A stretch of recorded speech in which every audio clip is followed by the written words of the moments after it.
বর্ধমান জেলার অজয় দামোদর মধ্যবর্তী বিস্তীর্ণ জঙ্গলমহলের অস্তিত্ব প্রাগৈতিহাসিক কালের। দুর্গাপুর শিল্পনগরীর পত্তনকালে আবিষ্কৃত প্রস্তর যুগের শিকারস্ত্র ইঙ্গিত করে সেই সত্যতার।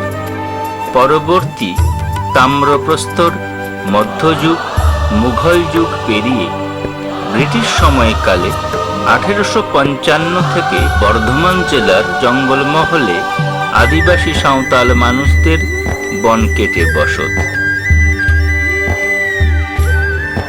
এই অভিবাসনের ফলেই পূর্ণতা পেল রাঢ় বাংলার সংস্কৃতির মধ্যমণি বর্ধমান জেলার সাংস্কৃতিক রূপময়তার ভিন্ন এক প্রকাশ।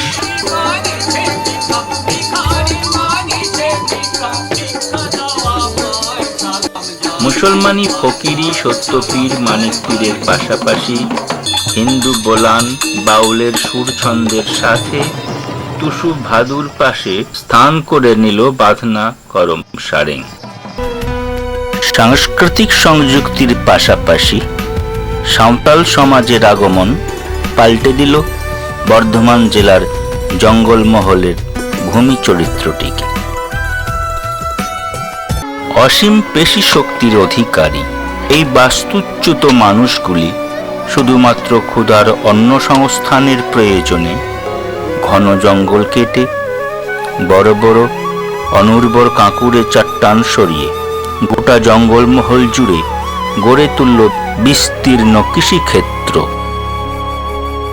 বর্ধমান জঙ্গলমহলে প্রতিষ্ঠা পেল বড় বড় জোত মালিকেরা, সৃষ্টি হলো নব্য জমিদার শ্রেণীর।